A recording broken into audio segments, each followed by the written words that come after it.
Hello friends, welcome to luminous study. Friends, इस video में हम लोग डिस्कस करने वाले हैं क्लास 12 के फिजिक्स के चैप्टर नंबर 9 का क्वेश्चन नंबर 11। ये जो क्वेश्चन है वो कंपाउंड माइक्रोस्कोप जो टॉपिक है वहां से है। मैंने यहाँ पूरा क्वेश्चन नहीं लिखा है, आप पूरा क्वेश्चन चाहो तो टेक्स्ट बुक से देख सकते हैं। ये क्वेश्चन में मैंने देखिए रखा है कि एक ऑब्जेक्टिव है जिसका फोकल लेंथ जो है वो 2 सेंटीमीटर है। एक हमारे पास आईपीस है जिसका फोकल लेंथ जो है वो 6.25 सेंटीमीटर। दोनों ही लेंस के बीच का सेपरेशन जो हमें दे रखा है वो है 15 सेंटीमीटर। हमें प्रूफ करना है, मतलब हमें ये फाइंड करना है कि हम ऑब्जेक्टिव से कितने दूर ऑब्जेक्ट को रखें कि हमें फाइनल इमेज जो है वो नियर पॉइंट पे मिले, एंड ऑब्जेक्टिव से कितने दूर ऑब्जेक्ट को रखें कि फाइनल इमेज हमें कहां पे मिले, इनफाइनाइट पे मिले। एंड हमें दोनों ही केस में हमें क्या डिस्कस करना है, मैग्निफिकेशन पावर डिस्कस करना है। ठीक है, तो ये क्वेश्चन को सोल्व करने के लिए हमें माइक्रोस्कोप, कंपाउंड माइक्रोस्कोप का थोड़ा कंसेप्ट जो है वो पता होना चाहिए। तो कंपाउंड माइक्रोस्कोप में होता क्या है, देखो कंपाउंड माइक्रोस्कोप में मानो कि आपने यहाँ पे कोई ऑब्जेक्ट रखा है, तो ये ऑब्जेक्ट जो होता है वो आपके ऑब्जेक्टिव के सामने हम ऑब्जेक्ट को रखते हैं और ये ऑब्जेक्ट की यहाँ पे हमें कहीं पे इमेज मिलती है। अब ये ऑब्जेक्टिव की इमेज आईपीस के लिए ऑब्जेक्ट की तरह वर्क करता है। ऑब्जेक्टिव से जो भी इमेज फॉर्म हुई है वो आईपीस के लिए ऑब्जेक्टिव की तरह वर्क करता है, एंड फाइनल इमेज आईपीस से हमें यहाँ पे कहीं पे मिलती है। ओके, तो ये फाइनल इमेज का डिस्टेंस जो है वो हमें दे रखा है, एक बार 25 और एक बार ये इमेज कहाँ पे, इनफाइनाइट पे। उस टाइम पे हमें ये ऑब्जेक्ट डिस्टेंस ऑब्जेक्टिव से कितना है वो हमें क्या करना है, फाइंड करना है। ठीक है, तो मैं यहाँ पे लिखता हूँ, देखो ये मैं लिख देता हूँ यूओ मीन्स ऑब्जेक्टिव का ऑब्जेक्ट डिस्टेंस। ये जो अपने पास हो जाएगा वो होगा वीओ मीन्स ऑब्जेक्टिव का इमेज डिस्टेंस। फिर ऑब्जेक्टिव की इमेज आईपीस के लिए ऑब्जेक्ट की तरह वर्क कर रहा है। ठीक है, तो ये हो जाएगा यूई, ऑब्जेक्ट डिस्टेंस किसका, आईपीस का। और यहां से लेके यहां तक मतलब ये जो हमें दे रखा है वो क्या दे रखा है, हमें वीई दे रखा है। VE means image distance of eyepiece. ठीक है, तो ये क्वेश्चन को पहले तो कैसे सोल्व करेंगे, मैं पहले आपको पूरा माइंड में क्लियर कर देता हूं कि भाई अपने यहाँ पे ऑब्जेक्ट की हमें फाइनल इमेज मिल रही है। ठीक है, और ये यूओ हमें फाइंड करना है। हमें क्या फाइंड करना है, यूओ। तो मैं पहले क्या करता हूं, देखो मुझे एफ ई दे रखा है, क्या दे रखा है, एफ ई मुझे दे रखा है, वीई मुझे पता है, एफ ई मुझे पता है। तो लेंस मेकर फॉर्मूला का यूज करके मैं पहले यूई फाइंड कर लूंगा। अब हम ये यूई को 15 में से माइनस करेंगे। 15 में से जब माइनस करोगे तो आपको क्या मिलेगा, वीओ मिलेगा। फिर वीओ आ जाने के बाद वीओ है, एफओ है, तो हमें क्या मिलने वाला है, यूओ की वैल्यू मिलने वाली है। क्लियर हुई मेरी बात। तो हम इस टाइप से कुछ ये क्वेश्चन को सोल्व करने वाले हैं। तो आइए हम स्टेप बाय स्टेप ये क्वेश्चन को सोल्व करते हैं। पहले मैं पहला क्वेश्चन सोल्व कर रहा हूं, ये जो ए वाला है। अब यहाँ पे हम पहले आईपीस के लिए सोल्व कर रहे हैं, तो मैं पहले लिखता हूं 4 आईपीस। 4 यहाँ पे हम पहले डिस्कस कर रहे हैं आईपीस के लिए, 4 आईपीस। ओके, चलो तो आईपीस के लिए हमें क्या दे रखा है, हमें वीई मतलब कि आईपीस की इमेज कहां पे फॉर्म हो रही है, फाइनल इमेज जो है वो 25 सेंटीमीटर पे फॉर्म हो रही है। अब कंपाउंड माइक्रोस्कोप में जो भी हमें इमेज मिलता है वो लेंस के लेफ्ट हैंड साइड पे मिलता है, तो ये डिस्टेंस जो है वो क्या होने वाला है, माइनस होने वाला है। फिर और क्या हमें दे रखा है, और हमें एफ ई की वैल्यू दे रखी है, F E is equal to 6.25 centimetre. Clear हुई मेरी बात। तो हम यहाँ पे क्या करते हैं, लेंस मेकर फॉर्मूला का यूज करते हैं। लेंस मेकर फॉर्मूला का यूज करके मैं यूई फाइंड करता हूँ, तो यहाँ पे 1/f is equal to 1/v minus 1/u। ये अपने पास लेंस मेकर फॉर्मूला आया, आईपीस के लिए यूज कर रहे तो मैं सभी जगह पे ई कर देता हूँ। मुझे क्या फाइंड करना है, मुझे यूई फाइंड करना है, तो यूई यहाँ पे ले लेता हूँ और एफ को यहाँ पे भेज देता हूँ। तो 1/ue is equal to 1/ve minus 1/fe। चलो हम क्या करते हैं, सभी वैल्यू को सब्स्टिट्यूट कर देते हैं। तो 1/ue is equal to 1/ve की जो वैल्यू है वो कितनी है, 25, और कैसा है, माइनस 25। फिर माइनस fe की जो वैल्यू है वो कितनी है, 6.25। समझ में आई मेरी बात कि नहीं। ये वैल्यू जो है हमें कितने दे रखी है, 6.25। तो यहाँ पे अगर हम इसको सोल्व करें तो देखो ये एकदम इजीली हम सोल्व कर लेते हैं विदाउट कैलकुलेटर। ये माइनस 1/25 है, इसको अगर लिखना होगा आप कैसे लिख सकते हो, 100, और यहाँ पे क्या आ जाएगा 625। क्लियर हुआ कि नहीं हुआ, 6.25 है। इसको आप डेसिमल फॉर्म से फ्रैक्शन फॉर्म में लिखोगे तो 625/100 आएगा। 100 ऊपर जाएगा तो 100/625। अगर हम यहाँ पे नॉर्मल तरीके से आपको कॉमन लेना हो, कॉमन ले सकते हो। कॉमन लेना हो तो वो भी इजी है, या तो डायरेक्ट में 625 बनाने के लिए अगर यहाँ पे डिनोमिनेटर जब सेम होते तब न्यूमरेटर को हम डायरेक्ट आइडिया सब्ट्रैक्ट कर सकते हैं। तो डिनोमिनेटर सेम करने के लिए मैं यहाँ पे 25 से मल्टीप्लाई करूँ तो यहाँ पे भी 25 से मल्टीप्लाई करना होगा, तो यहाँ पे क्या आएगा -25 माइनस 100 अपॉन क्या आने वाला है 625। आप कैलकुलेशन आपके हिसाब से कर सकते हो, ठीक है। तो अगर मैं इसका इनवर्स करूँ तो UE इज इक्वल टू होने वाला है 625 अपॉन -125। तो यहाँ पे ये जो आंसर है वो कितना आने वाला है, इसको जब आप सोल्व करोगे तो आंसर जो है वो कुछ आने वाला है आपका -5 सेंटीमीटर। ओके, इसको सोल्व करने पे जो आपका आंसर आएगा वो कितना आएगा, इसको डायरेक्ट कट करोगे तो आपका आंसर आएगा -5 सेंटीमीटर। दैट मींस आपका UE जो है वो कितना है -5 सेंटीमीटर। अब देखो माइनस की साइन क्या इंडिकेट करेगी, माइनस की साइन जो है वो ये इंडिकेट कर रहा है कि आपका ऑब्जेक्ट जो है वो कैसा है, लेफ्ट हैंड साइड पे है। ओके, मैग्नीट्यूड तो 5 है, माइनस की साइन ये इंडिकेट कर रहा है कि आपका ऑब्जेक्ट जो है वो कैसा है, लेफ्ट हैंड साइड पे है। तो मैं क्या करता हूं, मुझे UE मिल गया से मुझे VO फाइंड करना है। मैं यहाँ पे ऐसा लिख सकता हूँ नॉर्मली कि भाई VO प्लस UE, मैं मैग्नीट्यूड की ही बात कर रहा हूँ, ये मिला के कितना हो रहा है 15 हो रहा है। कितना हो रहा है 15। तो UE का मैग्नीट्यूड कितना है 5, तो VO अब यहाँ पे रखो 5 यहाँ पे जाएगा तो क्या होगा माइनस, तो 15 माइनस 5, तो ये VO की वैल्यू कितनी हो गई अपने पास 10 सेंटीमीटर। ओके, तो VO अपने को मिल गया है 10 सेंटीमीटर।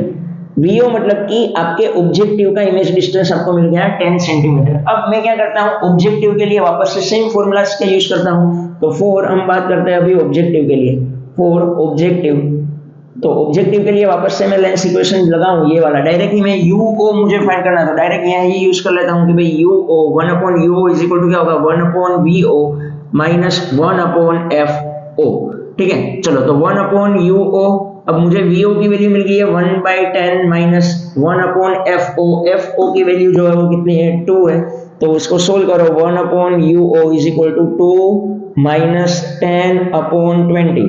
तो और फाइनल आंसर इज, डायरेक्ट में कर रहा हूं अभी, UO is equal to 20/-8।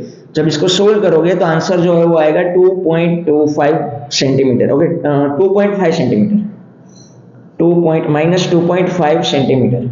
Okay, तो आपको UO जो है वो कितना मिला -2.5 सेंटीमीटर। अब इसका मतलब क्या हुआ, इसका मतलब ये है कि भाई जब आप ऑब्जेक्टिव से लेफ्ट हैंड साइड पे, माइनस नहीं इंडिकेट करेगा, लेफ्ट हैंड साइड पे 2.5 सेंटीमीटर पे ऑब्जेक्ट को रखोगे तो आपको फाइनल इमेज जो है वो कहां पे मिलने वाली है, फाइनल इमेज जो मिलेगी वो कहां पे मिलेगी हमें 25 सेंटीमीटर जो अपना नियर पॉइंट है वहां पे मिलेगी। ठीक है, अब हम डिस्कस करते हैं मैग्निफिकेशन को। ठीक है, तो आपको यहां तक का नोट करना हो आप नोट कर सकते हो। अब हम नेक्स्ट डिस्कस करने जा रहे हैं मैग्निफिकेशन। तो देखो मैग्निफिकेशन का फॉर्मूला जो है वो क्या होता है, M is equal to MO into ME। ठीक है, जब भी दो लेंस दे रखे हैं तो दोनों लेंस के मैग्निफिकेशन के लिए हम क्या करते हैं, ऑब्जेक्टिव का इंटू आईपीस का, दोनों को हम क्या करेंगे मल्टीप्लाई करेंगे। तो ऑब्जेक्टिव का जो भी मैग्निफिकेशन होगा वो होगा VO upon UO। Okay, V by U, simple सा मैग्निफिकेशन का फॉर्मूला। अब अगर आपने थियरी अच्छे से प्रिपेयर कर ली है तो आपको पता होगा कि जब भी कंपाउंड माइक्रोस्कोप की जब हम बात करते हैं तो आपका आईपीस जो है वो सिंपल माइक्रोस्कोप की तरह वर्क करता है। तो सिंपल माइक्रोस्कोप के लिए जब भी इमेज नियर पॉइंट पे मिल रही है तब मैग्निफिकेशन का जो फॉर्मूला होता है वो होता है 1+D/F।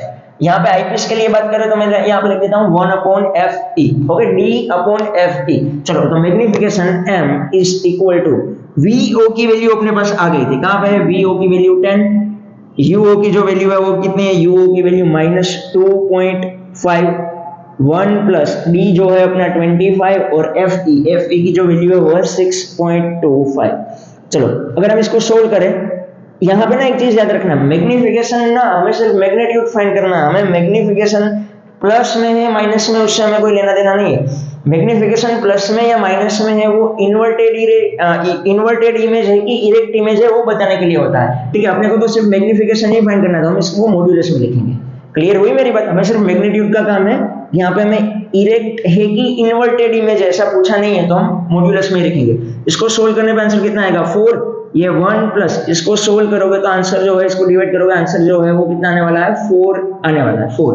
ठीक है, 6 4 जा 24 और ये 0.4 इंटू 4 करोगे तो 1 हो जाएगा, तो ये आ जाएगा 4। तो इसको सोल्व करने पे 4 + 1 5 4 जा 20, तो मैग्निफिकेशन की वैल्यू जो है वो कितनी आने वाली है 20। तो ये अपना पहला क्वेश्चन जो है पूरा सोल्व हुआ कि जब भी आपकी इमेज नियर पॉइंट पे मिल रही है तब आपका ऑब्जेक्ट डिस्टेंस जो है ऑब्जेक्टिव से वो होगा 2.5 सेंटीमीटर एंड आपको जो मैग्नीफाइंग पावर मिलने वाला है ये किसमें, वो कितना मिलने वाला है 20। ठीक है, तो अब हम डिस्कस करते हैं सेकंड पार्ट को।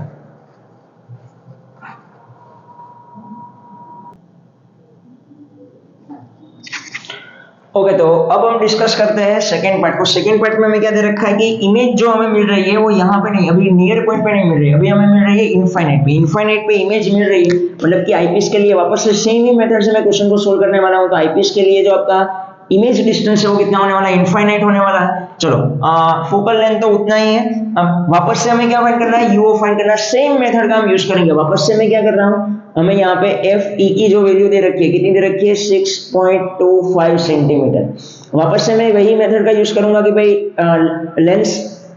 लेंस मेकर फॉर्मूला की 1 upon F E is equal to 1 upon V E minus 1 upon U E. हमें फाइंड करना है 1 अपॉन यू ई, तो 1 upon U E is equal to हो जाएगा 1 upon V E minus 1 upon F E. Okay, इसको मैंने यहाँ पे लिया प्लस हुआ, ये यहाँ पे आया क्या हुआ, माइनस हुआ। अब ये तो इनफाइनाइट है। अब किसी के भी डिनोमिनेटर में जब इनफाइनाइट आता है ना, तो उसकी वैल्यू जो है वो कितनी होती है, जीरो होती है। तो ये पूरा जीरो हो जाएगा। तो 1 upon U E is equal to minus 1 upon F E. Reciprocal करने पे U E is equal to minus F E. तो U E is equal to minus F E की जो वैल्यू है वो कितनी होती है, 6.25 सेंटीमीटर। तो ये हो गया अपना यू ई कंप्लीट हुआ। अब वापस से सेम ही मेथड करेंगे, V O plus U E is equal to क्या होता है, 15, जैसे हमने पहले किया था। ठीक है, वही मेथड से मैं क्वेश्चन सोल्व कर रहा हूँ, कुछ भी नया नहीं कर रहा हूँ। तो वी ओ प्लस मैग्नीट्यूड में U E, okay, is equal to क्या होने वाला है, 15 होने वाला है। यू ई की वैल्यू वी ओ हमें फाइंड करना है। यू ई प्लस यहाँ पे आया क्या होगा, माइनस मोड में मैं ले रहा हूँ। ये negative sign left hand side है, इसकी है। हम यहाँ पे साइन कन्वेंशन का हम मतलब यहाँ पे जो मैं यूज करूंगा वो सिर्फ मैग्नीट्यूड ही यूज करूंगा। ठीक है, ये माइनस की साइन इंडिकेट कर रही है कि आपका जो ऑब्जेक्ट है वो कैसा है, लेफ्ट हैंड साइड पे है। चलो, तो 15 माइनस 6.25, ओके, ये प्लस यूई यहाँ पे आएगा, माइनस यूई होगा। यूई का मैग्नीट्यूड जो है, यूई का मैग्नीट्यूड जो है वो है 6.25 सेंटीमीटर। चलो, तो वीओ 15 माइनस 6.25, तो 15 माइनस जब भी आप 6.25 करोगे तो आपका आंसर जो है वो आने वाला है 8.75 सेंटीमीटर। ओके, तो आपका आंसर जो है वो आएगा 8.75 सेंटीमीटर। ये आपको मिला है वीओ। वीओ मिला है, अब हम किसके लिए बात करेंगे, अब हम बात करने वाले हैं फॉर ऑब्जेक्टिव। ये हमने आईपीएस के लिए बात कर दी। अब फॉर ऑब्जेक्टिव, तो ऑब्जेक्टिव के लिए वापस से मैं क्या करूंगा, सेम ही इक्वेशन लगाने वाला हूं, U E is equal to 1 upon V E minus 1 upon F E. ठीक है, डायरेक्ट मैंने यही यूज कर लिया। अब मुझे तो यू ई फाइंड करना है, तो 1 upon U E is equal to V E जो है अपने लिए, सॉरी, अब यू ई नहीं आएगा, यहाँ पे क्या आएगा, यू ओ। हम किसके लिए बात कर रहे हैं, ऑब्जेक्टिव के लिए बात कर रहे हैं। ठीक है, तो ऑब्जेक्टिव के लिए यहाँ पे क्या आने वाला है, यू ओ आने वाला है। चलो, तो 1 अपॉन क्या आ जाएगा, यू ओ। अब 1 upon V O, 1 upon V O की जो वैल्यू है वो हमें कितनी दे रखी है, 8.75। ये हमारे पास वी ओ आ गया है। एफ ओ जो है वो कितना है, 1/2। ओके, एफ ओ की जो वैल्यू है वो है 2, तो ये आ गया 2। और ये जो वैल्यू हमें दे रखी है वो कितनी दे रखी है, 8.75। चलो, तो 1 upon U O is equal to 2, यहाँ पे आएगा 2 माइनस 8.75 अपॉन 2 इंटू 8.75। ठीक है, इसको सोल्व करने पे हम डायरेक्ट आंसर लिखना हो, डायरेक्ट आंसर लिख सकते हैं। 8 टू जा होगा, कितना होगा, 8 टू जा 16, 16 एंड 75 इंटू 2 जो है वो होता है 150, तो 17.5 जैसा आंसर आने वाला है। तो मैं डायरेक्ट ही लिख देता हूँ 17.5। चलो, अब यहाँ पे अगर हम लिखे तो U O is equal to क्या होगा, मैंने रेसिप्रोकल कर दिया 17.5 अपॉन 2 माइनस 8.75। ठीक है, जब भी हम इसको सोल्व करते हैं तो U O is equal to आने वाला है अप्रोक्सीमेटली कुछ माइनस 2.59 जैसा आंसर आएगा। ठीक है, जब भी आप इसको सोल्व करोगे तो आपका आंसर जो है वो कितना आने वाला है, U is equal to minus 2.59 centimetre. ठीक है, आप लोग इसको सोल्व कर लेना। फिर हमें मैग्निफिकेशन फाइंड करना है। तो यहाँ पे क्या हुआ कि भाई अगर हमें इनफाइनाइट पे इमेज चाहिए, फाइनल इमेज इनफाइनाइट पे चाहिए, तो अपने को ऑब्जेक्टिव से कितना दूर ऑब्जेक्ट को रखना पड़ेगा, 2.59 सेंटीमीटर दूर रखना पड़ेगा। ठीक है, 2.59 सेंटीमीटर दूर अगर आप ऑब्जेक्टिव से ऑब्जेक्ट को रखोगे तो आपको फाइनल इमेज जो है वो कहाँ पे मिलने वाला है, इनफाइनाइट पे मिलने वाला है। चलो, अब हमें मैग्निफिकेशन की बात करते हैं। तो मैग्निफिकेशन के लिए वापस से वही formula, m is equal to क्या होगा, MO इंटू ME। चलो, MO जो है वो क्या होगा, VO बाई UO इंटू, अब वापस से मैं बोल रहा हूँ कि भाई कंपाउंड माइक्रोस्कोप में जो आईपीस होता है वो सिंपल माइक्रोस्कोप की तरह वर्क करता है। सिंपल माइक्रोस्कोप में जब भी इमेज इनफाइनाइट पे मिले तब हमारा मैग्निफिकेशन जो होता है वो होता है डी अपॉन एफ। क्या होता है? D upon F. Near point के लिए 1 प्लस डी अपॉन एफ होता है और इनफाइनाइट के लिए होता है डी अपॉन एफ। चलो तो यहाँ पे हम सभी वैल्यू को सब्स्टिट्यूट कर देते हैं। तो वीओ की जो वैल्यू है वो है 8.75। यूओ की जो वैल्यू है वो है माइनस, वापस से मैं बोल रहा हूँ यहाँ पे मैग्नीट्यूड लेने वाला है, माइनस का हमारे लिए कोई काम नहीं हो, इन्वर्टेड एंड इरेक्ट के लिए होता है, हमें सिर्फ मैग्नीट्यूड पूछा है यहाँ पे। माइनस 2.59 मोड्यूलेशन वाला आंसर प्लस ही आएगा। डी की वैल्यू जो है वो है 25 एंड एफ ई जो है वो हमें दे रखा है, कितना दे रखा है? 6.25। तो जब भी आप ये पूरा सोल्व करोगे तो magnification m is equal to आपको नियरली आंसर कुछ 13.5 जैसा कुछ मिलने वाला है। ठीक है, अब इसको सोल्व कर लेना एक बार, तो आपका फाइनल आंसर जो है वो होगा 13.5। क्लियर?